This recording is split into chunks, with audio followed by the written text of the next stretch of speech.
La última vez que le diste dinero a alguien en la calle, no lo hiciste por esa persona, lo hiciste por ti. Sé que eso incomoda.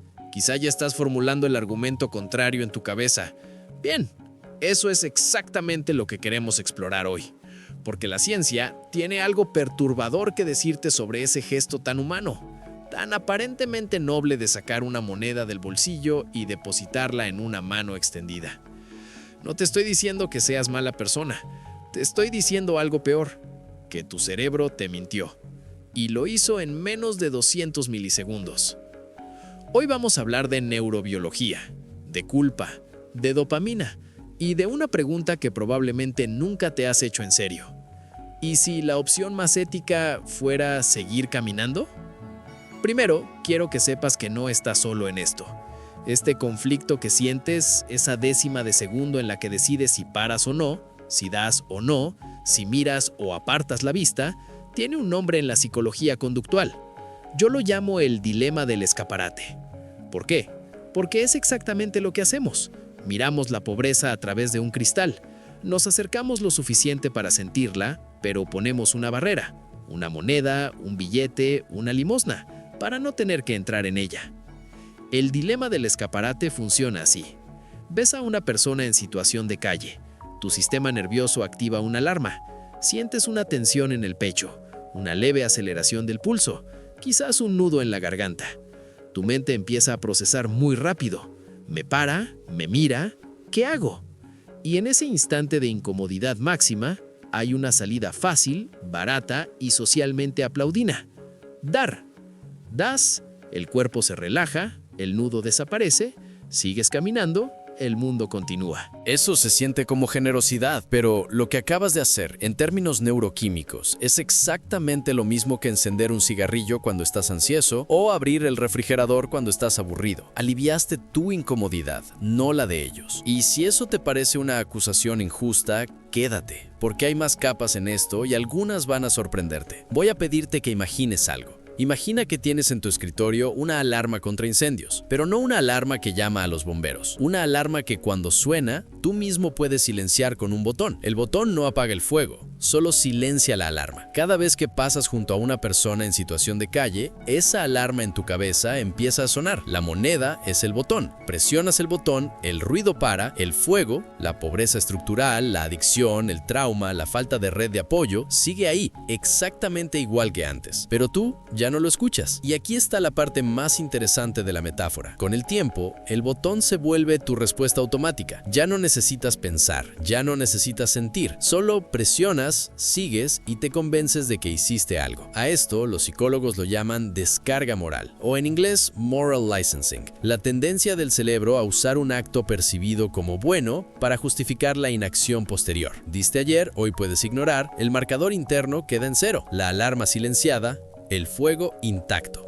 Hablemos de ciencia, porque esto no es una opinión filosófica, es neurobiología. En 1992, el neurocientífico Giacomo Rizzolatti y su equipo en Parma, Italia, descubrieron accidentalmente algo que cambiaría la neurociencia para siempre: las neuronas espejo.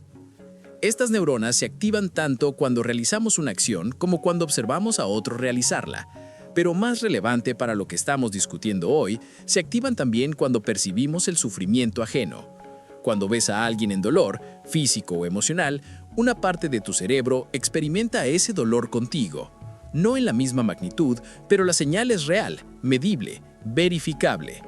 Esto significa que la incomodidad que sientes al pasar junto a una persona pidiendo ayuda no es solo empatía abstracta, es una señal neurológica concreta. Tu cerebro siente algo. Y tu cerebro quiere que eso pare. Aquí entra el segundo actor, la dopamina. Contrario a lo que muchos piensan, la dopamina no es simplemente la molécula del placer. Es, más precisamente, la molécula de la anticipación de la recompensa y también del alivio del malestar. Estudios de neuroimagen, como los publicados por el equipo de Jorge Moll en el National Institutes of Health en 2006, mostraron que cuando las personas realizan actos de caridad, se activa el núcleo accumbens, el centro de recompensa del cerebro, la misma región que se activa con el azúcar, el sexo y las drogas. En otras palabras, dar te produce un subidón. No porque seas noble, porque tu cerebro aprendió que dar silencia el dolor empático activado por las neuronas espejo y te recompensa con dopamina por haberlo hecho. Es un loop biológico perfectamente cerrado. Ves sufrimiento y las neuronas espejo activan malestar. Das una moneda y ese malestar se reduce. El cerebro libera dopamina y sientes bienestar. Y aprendes que dar equivale a alivio. La próxima vez, el impulso de dar es más fuerte. Esto, en psicología conductual, es un refuerzo positivo intermitente, el mecanismo exacto que hace adictivos a los casinos, a las redes sociales y a los juegos de azar. Tu generosidad puede ser, literalmente, un hábito adictivo de alivio ansioso. Hay un tercer elemento, el sesgo de gratificación instantánea, conocido en economía conductual como hyperbolic discounting. El cerebro humano está diseñado evolutivamente para priorizar el presente sobre el futuro. Cuando el sistema límbico, el más antiguo evolutivamente, entra en acción, la corteza prefrontal, responsable del pensamiento estratégico y a largo plazo, pierde poder de decisión. En términos simples, cuando sientes el malestar empático, dejas de pensar sistémicamente. No te preguntas, ¿qué va a hacer esta persona con este dinero? ¿Existe una alternativa que realmente cambie su situación? ¿Hay programas sociales más efectivos a los que podría contribuir? Solo quieres que pare el malestar. Ahora, ya. Y la moneda lo logra. El problema es que la solución de 10 segundos para un malestar de 10 segundos no resuelve un problema que lleva 10 años construyéndose. Y aquí llegamos al punto más incómodo. La limosna no solo falla en ayudar al receptor, en algunos contextos lo daña activamente. La economía conductual lo explica con el concepto de incentivos perversos. Cuando un comportamiento es recompensado de forma consistente, ese comportamiento aumenta. Si dar limosna genera ingresos, la mendicidad se convierte en una estrategia económica racional. No porque la persona sea perezosa o manipuladora, ese es un juicio moral que no nos interesa aquí, sino porque los incentivos la empujan en esa dirección. Investigadores como Abhijit Banerjee y Esther Duflo, Premio Nobel de Economía 2019, han documentado extensamente cómo las transferencias de efectivo no condicionadas y sin acompañamiento social pueden perpetuar dinámicas de dependencia en contextos de pobreza severa. La limosna individual, espontánea, sin estructura ni seguimiento, es, en el mejor de los casos, un parche emocional. En el peor, un refuerzo del ciclo que dices querer romper. Quiero hablar de lo que se siente, realmente, porque hasta ahora hemos hablado de cerebros y moléculas, pero tú no eres una molécula. Eres una persona que camina por la ciudad y a veces se encuentra con otra persona que tiene mucho menos. Y eso duele. No de forma abstracta, duele aquí, en el pecho, como una pequeña presión que aparece cuando el contacto visual dura un segundo de más, como una voz muy pequeña que dice, ¿y si fuera yo? Hay algo que nadie te dice de esa voz. Es una de las cosas más hermosas que tiene el ser humano. Esa capacidad de sentir el eco del dolor ajeno es lo que nos distingue como especie. Es la base de la civilización, de la justicia, del arte. Pero esa misma voz puede ser secuestrada. Cuando la culpa llega rápido, más rápido que el pensamiento, el sistema de alivio entra en modo automático. Y entonces ya no estás respondiendo a la persona frente a ti. Estás respondiendo a tu propio sistema nervioso que quiere volver a la calma lo antes posible. Y lo que sientes después de dar la moneda no es amor, es alivio. Hay una diferencia enorme entre los dos. El amor pregunta, ¿qué necesitas realmente? El alivio pregunta, ¿cómo hago que esto pare? La culpa que sientes cuando no das, esa que te acompaña una cuadra, 2, quizás todo el día, no es evidencia de que hiciste algo malo. Es evidencia de que eres humano y de que tu cerebro todavía no tiene una respuesta más compleja que la moneda. Hoy vamos a construir una. Aquí está la paradoja que nadie quiere nombrar. El acto que parece más compasivo, dar dinero, puede ser el que menos cambia la realidad. Y el acto que parece más frío, seguir caminando, puede ser el que, a escala sistémica, más contribuye al cambio real. Déjame explicar eso con cuidado porque es fácil malinterpretarlo. No estoy diciendo que seas indiferente al sufrimiento humano. Estoy diciendo que hay una diferencia fundamental entre gestionar tu culpa y actuar por el bien del otro. Cuando gestionas tu culpa, buscas la salida más rápida, la moneda, el festo, el ya hice mi parte. Cuando actúas por el bien del otro, te haces preguntas incómodas. ¿A dónde va este dinero? ¿Qué sostiene esta situación? ¿Qué haría realmente una diferencia? Y esas preguntas llevan a respuestas más complejas, más lentas, más comprometidas. Apoyar organizaciones con modelos de reinserción comprobados, abogar por políticas públicas de vivienda, educación, salud mental y adicciones, o simplemente, y esto también cuenta, mirar a los ojos a esa persona y reconocerla como humana, aunque no des nada material. El filósofo Peter Singer tiene un argumento radical pero coherente. El impacto de tu caridad importa más que el acto de tu caridad. No es suficiente con hacer algo, hay que hacer algo que funcione. Y la evidencia acumulada en décadas de estudios sobre reducción de la pobreza dice, con bastante consistencia, que la limosna individual y no estructurada no funciona. Ahora la pregunta difícil.